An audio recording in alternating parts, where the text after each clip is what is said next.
Des commissaires et officiers de police prêts à servir la nation burkinabé. Ils viennent d'effectuer leur sortie de promotion à l'Académie de police sous le regard du président du Faso. La promotion baptisée Résilience est appelée aussi par le chef de l'État à être professionnel. Roch-Marc Christian Kaboré s'appuie sur le triste événement survenu récemment dans les locaux de la police antidrogue et ayant occasionné 11 morts. Vous l'entendrez dans quelques instants. Dans l'actualité également, c'est parti pour le 3e Forum national de l'économie informelle. Dans la capitale burkinabé, la réflexion est lancée sur les stratégies de relance de ce secteur vu comme le poumon de l'économie nationale. Les enjeux de la rencontre à suivre dans cette édition. Dans ce journal, nous parlerons aussi de ce consensus trouvé entre autorités et population de Garguin à propos des lotissements dans cette zone située à l'arrondissement 12. À défaut de trouver une parcelle pour les 1500 résidents, il est décidé de la réduction des superficies des parcelles pour satisfaire le maximum des demandeurs. Cette solution semble bien être appréciée par les représentants de la population de Garguin que vous entendrez dans ce journal.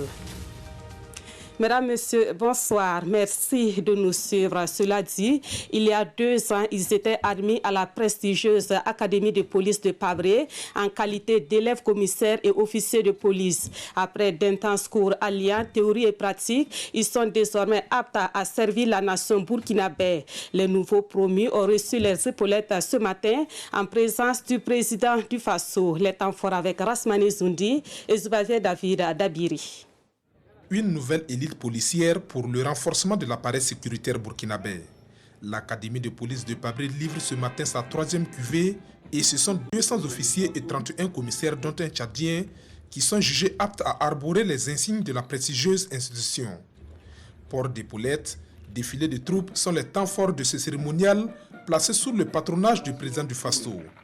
Et pour le nom de baptême, Roch-Marc Christian Kaboré choisit Résilience. Un message bien reçu chez les jeunes officiers et commissaires. Résilience, c'est cette capacité à faire face à tous les défis actuels et futurs qui se présentent à nous. Donc, en tant que nouveau commissaire de police, je crois que l'Académie nous a donné donc, les outils nécessaires pendant ces 2 années de formation pour pouvoir donc, relever les défis que nous entrevoyons. C'est une journée d'interpellation au regard de la situation sécuritaire que nous vivons au Burkina Faso. Ces cadres de l'institution policière veulent inscrire leurs actions professionnelles dans la prévention et la gestion des conflits communautaires dans ce contexte d'insécurité. Une thématique en phase avec les défis du moment. Nous souhaitons une bonne carrière à ces jeunes qui ont pris des engagements, qui ont fait des vœux. Il leur appartient de travailler à ce que ces engagements et ces vœux ne soient pas des mots qui sont vains. Parce que le Burkina Faso, dans l'état de sécurité où nous sommes, attend beaucoup de leur contribution. La promotion Résilience a choisi le ministre Harouna Kaboré comme parrain. En plus des conseils prodigués à ses filleuls, le parrain a promis un lot de matériel pour le renforcement des capacités de l'Académie de police de Pabré. Cette cérémonie intervient au moment où la police a fait l'objet de vives critiques suite à la mort de 11 personnes placées en garde à vue dans les locaux de l'unité antidrogue à Ouagadougou. Pour le chef de l'État, c'est une situation inacceptable puisque les règles de professionnalisme n'ont pas été respectées dans cette affaire. Propos recueillis par Rasmani Zoundi et Zubavier David Dabiri. Il y a quelques jours de cela, vous vous rappelez tous que dans un commissariat de police, nous avons eu 11 morts, dû justement au fait que les règles, justement en matière de mise en cellule ou dans ces commissariats n'ont pas été respectées. Et ça, c'est des choses qui sont inacceptables aujourd'hui. C'est des choses qui ne peuvent pas rester comme ça dans l'impunité. Et c'est pourquoi d'ores et déjà, j'ai instruit en attendant que nous puissions terminer avec la police judiciaire, que toute la chaîne qui relève du gouvernement de ce service soit suspendue. En attendant donc que nous voyons par la suite les mesures que nous prendrons après avoir fait le constat par les médecins légistes. C'est pour dire que beaucoup de travail reste à faire. La police doit être un pilier de la défense de l'état de droit et doit être respectueuse du droit. À l'agenda également du président du Faso ce jeudi dans l'après-midi, il a reçu l'ambassadeur de la Suisse au Burkina Faso. Les deux personnalités ont passé en revue la coopération entre la Suisse et le Burkina. Cette coopération entretenue depuis 44 ans aura permis de renforcer la démocratie au Burkina, notamment durant la période de la transition de 2014. Le point de l'audience avec Césaire Carfo et Ismaël Diloma Sirima. Mission terminée pour l'ambassadeur de Suisse au Burkina Faso avec résidence à Abidjan. Thomas Litcher vient de passer 4 années à renforcer la coopération entre le Burkina Faso et la Confédération suisse. Reçu à Kosiam, il est revenu sur l'appui de la Suisse au processus de la transition intervenu après l'insurrection populaire. Dans la période de la transition, notre coopération a mobilisé des fonds supplémentaires pour contribuer à la réussite de la transition en matière de gouvernance, en matière de démocratie, et que dans un même sens, nous avons ajouté à notre coopération récemment et nous allons encore renforcer un engagement dans le domaine de la prévention de l'extrémisme violent. Au président du Faso, l'ambassadeur de Suisse a rappelé les domaines d'intervention de son pays au Burkina Faso. C'est l'éducation et la formation professionnelle, premier élément. Deuxième élément, c'est la promotion de l'économie au niveau local, rural. Et troisième élément, c'est la gouvernance et la promotion des aspects démocratiques. Après le Burkina, Thomas Litcher annonce qu'il prendra sa retraite. Il aurait passé 37 années de service diplomatique. Un peu plus tôt dans la matinée, le président du Faso a reçu la princesse Sarazid de la Jordanie. Elle est par ailleurs conseillère spéciale du programme alimentaire mondial pour la santé de la mère et de l'enfant. L'entretien avec le chef de l'État a porté sur les progrès réalisés au Burkina Faso dans le domaine de la nutrition. Nous vous invitons à écouter la princesse Sarazid à sa sortie d'audience. Le président est un champion de la nutrition, parce qu'il sait que la nutrition est à la base d'une bonne santé, de la croissance et de la prospérité, en particulier pour les mères et les enfants burkinabés. Je suis ici pour célébrer les progrès réalisés dans le domaine de la nutrition sous la direction de l'ensemble des partenaires dont le gouvernement. Nous avons échangé sur comment on pourra maintenir les progrès réalisés, mais aussi avancer, même dans ces temps difficiles. Hier, j'ai eu la possibilité de me rendre dans le pays avec le programme alimentaire mondial pour visiter des populations. Et ce fut un honneur de rencontrer des femmes, des enfants et des leaders de communautés burkinabés et d'apprendre comment ils travaillent sans relâche pour la santé, la nutrition et le bien-être de leur communauté. J'ai été particulièrement touché à la fois par le sort difficile des réfugiés que nous avons visités ou rencontrés et par l'extraordinaire générosité des Burkinabés qui accueillent et prennent soin de ces personnes déplacées. Nous vivons des périodes très graves marquées par l'impact croissant de la crise climatique, la montée de la violence, et il faut de l'engagement collectif pour le grand bien-être de tous. Ceci nécessite de l'action urgente. Nous devons donc être inspirés par la générosité et l'ouverture de la communauté d'accueil burkinabé que j'ai visitée hier pour agir parce que nous avons tous un rôle à jouer pour la paix et la prospérité et le mieux-être de tous. And work harder and better together. Voilà, c'est plutôt hier que la princesse de la Jordanie a été reçue par le chef de l'État. Autre point de l'actualité, et nous parlons politique avec le mouvement du peuple pour le progrès qui a tenu une assemblée générale à Fada dans la région de l'Est. C'était le dimanche dernier et la rencontre a regroupé les militants et une délégation du bureau politique national du MPP. La délégation partie de Ouagadougou a donné des informations aux militants sur la vie du parti et les directives pour les élections de 2020. Le point avec Seydou Nikiema et Ibrahim Sanou. Une assemblée générale aux allures de meeting politique. Cette mission du bureau exécutif du Mouvement du Peuple pour le Progrès MPP dit venir mettre ses militants au même niveau d'information sur la vie du parti et les remobiliser en vue des échéances électorales à venir. Ça fait 3 ans que nous sommes au gouvernail de ce pays, donc il était de bon ton qu'avant d'entamer d'autres batailles, on puisse marquer un arrêt pour regarder le parcours qu'on a fait ensemble et évaluer aussi ce qui reste à faire, ce qui peut nous permettre de nous donner les meilleures chances pour que nous sortons, j'allais dire, victorieux des élections à venir. C'est ce travail-là qu'on est venu faire ensemble. Pour le secrétaire général section FADA, 2020 est déjà dans la poche. Il ne reste plus qu'à réunir tous les militants autour d'un même idéal. Nous sommes un grand parti, un méga parti, et c'est sûr qu'il y a des frustrations par-ci, par-là. Mais nous pensons que d'ici là, les gens vont revenir à de meilleurs sentiments pour que nous travaillions ensemble. Nous allons œuvrer pour que la cohésion revienne au sein du parti. Nous allons tendre la main à tout le monde. Nous avons besoin de tout le monde pour que 2020, le président Roch sorte victorieux aux lèvres. Cette assemblée a vu l'installation du bureau de la sous-section FADA. Elle a aussi permis aux militants de soulever des préoccupations, entre autres le bitumage du tronçon Gungen-Fada, qui est dans un état défectueux.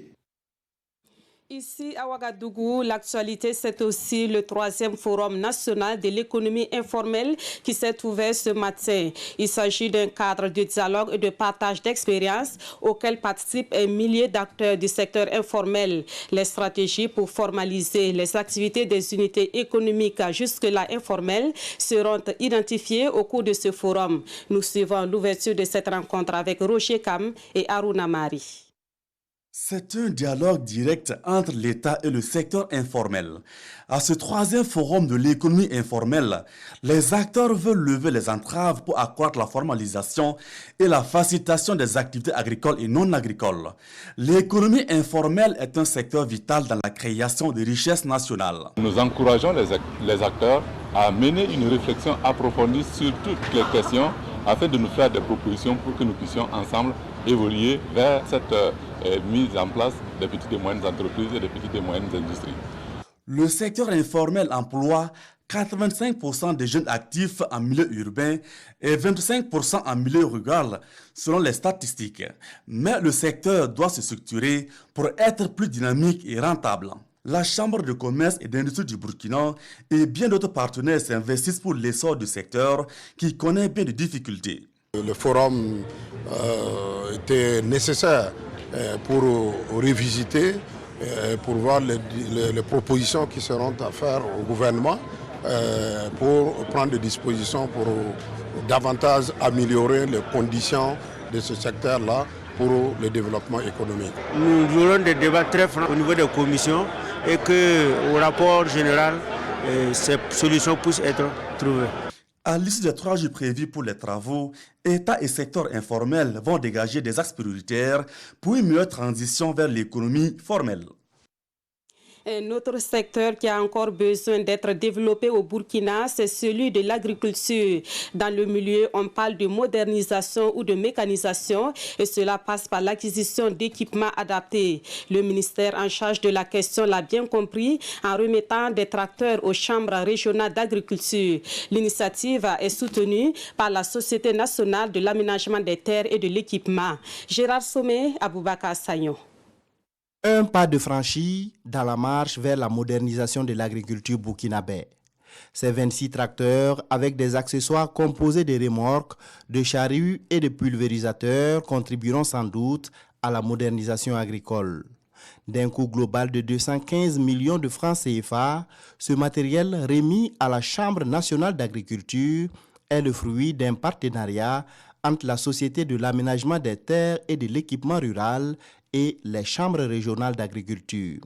Ces 26 acteurs vont permettre de mettre en place des unités de mécanisation agricole.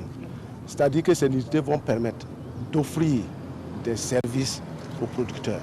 C'est-à-dire que c'est ce que nous disons, nous sommes dans une dynamique pour mécaniser notre agriculture.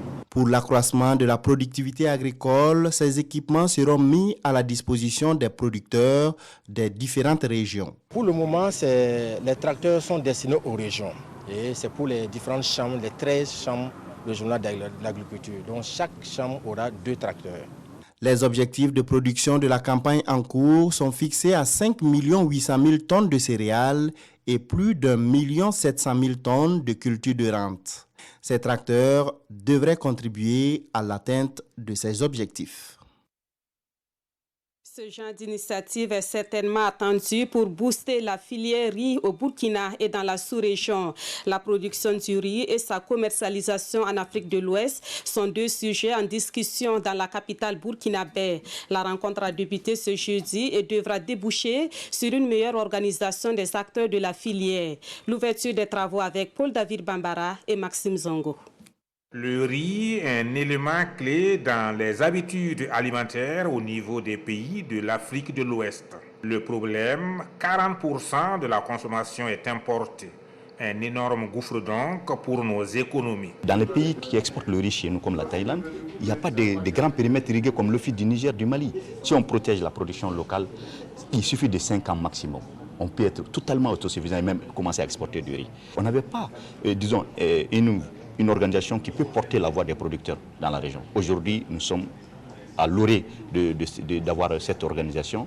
Donc c'est un événement historique. C'est pour inverser la tendance que les principaux acteurs se sont retrouvés ici à Ouagadougou afin de mettre en place un cadre de soutien à la production pour mieux exploiter le potentiel existant. Une telle initiative permet vraiment de booster la production, la transformation, la commercialisation de cette céréale et une contribution à la sécurité alimentaire et nutritionnelle très notable. Au terme donc des travaux, il est attendu la création d'une structure régionale représentative des organisations interprofessionnelles du riz. Elle aura pour mission de fédérer les efforts et aspirations de toutes les organisations locales. Et pour l'ensemble des acteurs agricoles, la nécessité est là. Il faut s'adapter au changement climatique dans les systèmes de production. C'est dans ce sens qu'une formation se tient à Koudougou au profit des acteurs du monde paysan sur la résilience au choc climatique. L'initiative est de la FAO qui entend contribuer ainsi à la sécurisation alimentaire à travers une approche appelée champ-école. Plus de précisions avec Kwale Nebié et Olopouda. Au changement climatique, la FAO montre le chemin à suivre à travers la vulgarisation des champs-écoles agro-pastoraux, une démarche novatrice et intégrée qui permet aux agriculteurs et éleveurs de bénéficier des compétences sur les techniques d'adaptation au changement climatique. Nous avions vraiment échangé principalement sur la question des champs-écoles et l'environnement. À cause de cette procédure, les résultats de nos productions sont nettement meilleurs par rapport au passé. Pour cette session de formation, ce sont des facilitateurs endogènes et des associations villageoises d'épargne et de crédit de la région du centre-ouest qui sont appelés à cette école. Une école qui intègre la résilience à la production agricole et pastorale. Et la mise en œuvre de ce projet dans la région en 2015 suscite déjà de l'espoir au regard des résultats engrangés. Ce qui a été intéressant aussi à travers ce projet, c'est l'initiative de l'association villageoise d'épargne et de crédit. Donc c'est de véritables outils d'autofinancement. C'est-à-dire c'est un groupe de 25 à 30 personnes qui cotisent mensuellement de l'argent et qui se le repartit à nouveau à crédit. Mieux anticiper et gérer les risques climatiques pour la sécurisation alimentaire au Burkina Faso, c'est tout l'enjeu de cette initiative nouvelle, développée aussi dans les régions du Sahel, du centre-nord et de l'Est. Et ces producteurs ici formés serviront de relais pour accompagner leur communauté à renforcer aussi leur résilience climatique. Autre point de l'actualité, avec ce problème de lotissement en phase d'être résolu à Garguin, dans l'arrondissement 12 de la capitale, 500 parcelles pour 1500 résidents. La solution trouvée, c'est la réduction de la superficie des parcelles en vue d'atteindre l'ensemble des personnes qui sont dans le besoin. Une solution saluée par l'ensemble des acteurs concernés, même si elle ne résout pas définitivement le problème de lotissement à Garguin. C'est Lassina Ouattara, Ismaël Ziloma Sirima.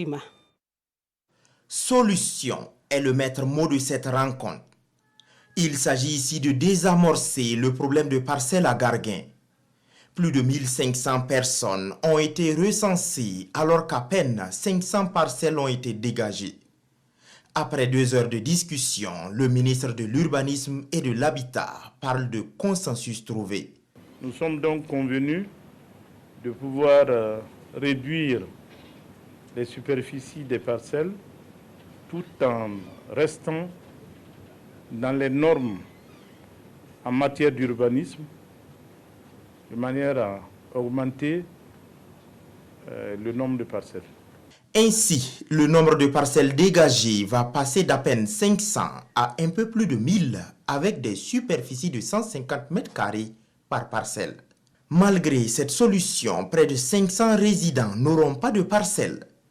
Une solution qui n'enchante pas totalement les représentants des populations de Garguin. Monsieur le ministre, ton date un petit coin ton assurance, c'est non winga. Tu ton sans y, obsan pour une solution. Nous avons demandé au ministre de nous donner des assurances que les 500 personnes restantes vont avoir leur parcelle. Il n'a pas voulu prendre un tel engagement.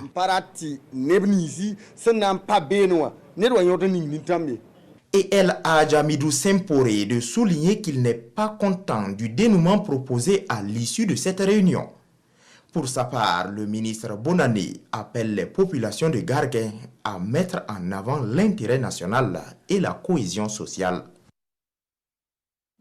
Pour lui, le souci d'obtenir un logement relève désormais du passé. Le journaliste Hugues Richard Sama, lauréat du Super Galien 2019, a reçu ce 18 juillet les clés de sa villa, et ce grâce à la société immobilière PNBF qui a accompagné l'organisation de la 22e édition des Galiens. Amadou Ilboudo, Vincent Kendrebego. On n'aurait pas fini de célébrer les Galiens 2019 avant ce jour. Hugues Richard Sama du journal L'Observateur Palga entre en possession de sa villa qui fait partie du lot du lauréat du Super Galien. Tout heureux, le jeune journaliste exprime sa reconnaissance à tous ceux qui ont contribué à l'avènement de ce jour. C'est évidemment un sentiment de joie d'avoir enfin un chez soi, parce que vous savez que la question du logement n'est pas une question aisée. Et je tiens à profiter de l'occasion pour remercier le ministère de la Communication qui organise ces gagnants-là, qui offre en tout cas l'occasion d'une certaine émulation entre les journalistes. L'idée pour nous, c'est de magnifier l'excellence, de permettre justement que derrière cette reconnaissance des pairs, il y ait quand même quelque chose qui soit un encouragement. Une villa de type F3 bâtie sur 204 mètres carrés, offerte par la société immobilière PNBF, sponsor de la 22e édition des Galiens en mai dernier. Ce partenaire promet encore sa présence au Galien 2020 avec un gros lot à gagner. On a déjà confirmé notre engagement pour l'édition de l'année prochaine. Alors j'espère que l'année prochaine, peut-être que ce soit vous-même, qu'on puisse honorer avec la remise d'une ville PNBF. À cette occasion, le ministre de la Communication et des Relations avec le Parlement traduit sa reconnaissance aux différents partenaires des prix Galiens, dont la contribution permet à ce département d'offrir des lots assez substantiels aux lauréats depuis les 3 dernières années. Encourager la participation citoyenne à la gestion de la chose publique. C'est dans cette dynamique que se lance le ministère en charge de la promotion civique. Cela se passe à travers des sensibilisations dont la première séance au niveau de Ouagadougou s'est déroulée mardi dernier à l'arrondissement numéro 4. Adama Giti et Tanga Kafando. C'est la première étape d'une série de formations sur la participation citoyenne. Organisée par le ministère des Droits humains et de la promotion civique, cette session vise à susciter la pleine implication des citoyens à la construction nationale. Depuis un certain temps, le ministère des Droits humains a organisé des sessions de sensibilisation et de formation sur la participation citoyenne au profit des élus locaux, des femmes et des jeunes, afin d'opérer un changement de comportement qualitatif dans le comportement des Burkinabés.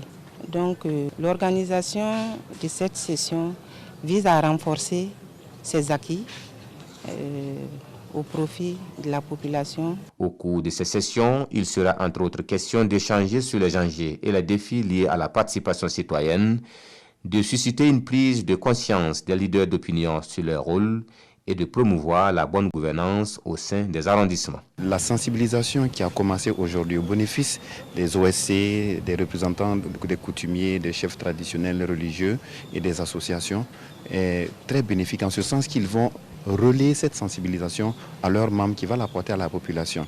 Après l'arrondissement numéro 4, la formation se tiendra dans 5 autres arrondissements de la capitale et les participants, au nombre de 30 par arrondissement, sont recrutés parmi les leaders religieux, coutumiers et associatifs.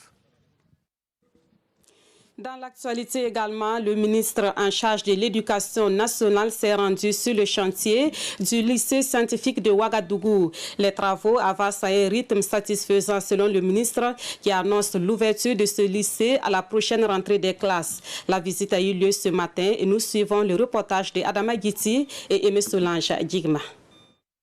Avec un taux d'exécution de 11 à 20%, le lycée scientifique national de Ouagadougou, Sisa Basenko, n'accueillera ses premiers apprenants que pendant l'année scolaire 2019-2020. C'est le constat fait par le ministre en charge de l'éducation nationale en visite sur le chantier ce jour sous une fine pluie. Ce chantier à peine sorti de terre a accusé un retard de 3 mois. C'est qu'il y a eu des difficultés d'approbation des plans entre donc, le laboratoire du bâtiment et les entreprises. Mais un aménagement a été trouvé, ce qui permet de continuer les travaux.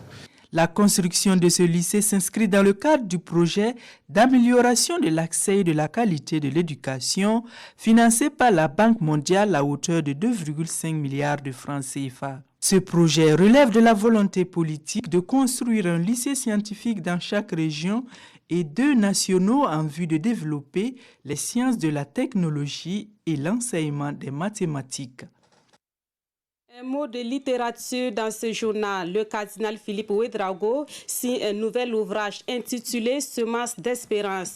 L'œuvre est un condensé de plusieurs thématiques d'actualité telles que la paix et le dialogue interreligieux. À cela s'ajoutent naturellement des thématiques relatives à la pratique de la religion catholique. La dédicace du livre est intervenue ce jeudi en présence de nos reporters Konsun Koulibaly et Fousseni Kindou.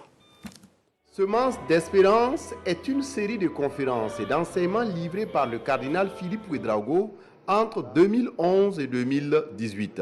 C'est un condensé de thématiques actuelles diverses et diversifiées. L'auteur y analyse les exigences d'un vivre ensemble assumé à travers la nécessité du dialogue interreligieux. Mais pas seulement. Le livre aborde la question de la jeunesse dans son rôle et ses missions. En somme, des semences qui découlent de la parole de Dieu et qui s'adressent aux humains. Les différents thèmes traités dans ce livre sont comme une poignée de semences jetées dans un monde qui nous laisse un sentiment de sécheresse, tant matérielle que spirituelle. L'auteur cherche à provoquer dans l'esprit des lecteurs une réflexion et un mûrissement de la pensée. Pour l'auteur, face aux défis sociaux de notre monde contemporain, il est de son devoir d'enseigner. Et à travers cet ouvrage, le cardinal souhaite prendre en charge les problèmes de notre monde. J'ai la présomption raisonnable que ce qui est dit un peu dans cet ouvrage pourrait contribuer tant soit peu à un vivre ensemble plus fraternel et plus heureux. Et c'est dans ce sens que je martèle constamment. Nous sommes invités à détruire les murs de haine, de violence, de stigmatisation, etc. Et nous sommes invités surtout à construire des ponts. Semences d'espérance est un livre qui apporte ainsi la lumière sur notre quotidien pour un monde plus juste et plus humain. Un mot de l'actualité à l'international et nous évoquons cette alerte lancée par l'Organisation mondiale de la santé sur la maladie à virus Ebola à Goma dans la RDC. L'OMS parle désormais d'une urgence sanitaire mondiale, mais cette déclaration de l'OMS suscite des réactions mitigées chez les autorités congolaises de la santé. L'OMS a déclaré l'état d'urgence sanitaire mondial en République démocratique du Congo. L'Organisation mondiale de la santé a pris cette décision 3 jours après l'apparition d'un premier cas d'Ebola à Goma, ville d'1 million d'habitants, au carrefour entre le Rwanda et l'Ouganda. Le gouvernement congolais a accueilli les nouvelles de façon mitigée, très critique envers le possible rôle des ONG en coulisses pour lever des fonds. L'épidémie d'Ebola a déjà tué 1668 personnes dans toute la région du Nord Kivu en près d'un an. Je mets l'accent sur le fait que l'OMS ne recommande pas de restrictions de voyage ou de commerce, ce qui, plutôt que de stopper Ebola, peut entraver la lutte contre l'épidémie. De telles restrictions obligent les gens à utiliser des postes frontaliers informels et non surveillés, ce qui accroît le risque de propagation des maladies. L'OMS a aussi annoncé que l'épidémie de rougeole en RDC avait déjà tué plus qu'Ebola et le choléra réunis cette année.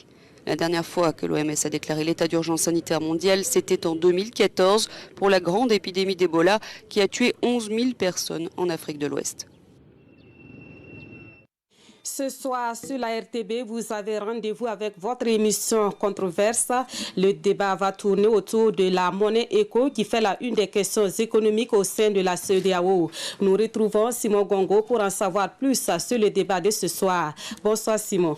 Bonsoir Nathalie, bonsoir à tous. Vous l'avez dit, le chef d'État de la CEDEAO envisage une nouvelle monnaie qui s'appelle ECO à l'horizon 2020. Mais Nathalie, à quoi vous et moi et les citoyens doivent-ils s'attendre? Quel sera l'impact de cette monnaie sur le développement des pays concernés? Ce sont là les questions que nous allons poser ce soir dans une émission controverse qui va plutôt prendre des allures de décryptage au lieu d'un débat contradictoire comme nous en avons l'habitude ici. Controverse donc, vous l'avez dit, c'est tout à l'heure à partir de 21h et vous connaissez le principe. Vous pouvez à l'heure de l'émission participer en nous appelant au 25 40 79 03. Merci Simon Gongo. Voilà qui met fin donc à ce journal. Merci à vous qui l'avez suivi. L'information vous revient à 22h30 dans une présentation de Draman Datia. Merci de votre fidélité à la RTB.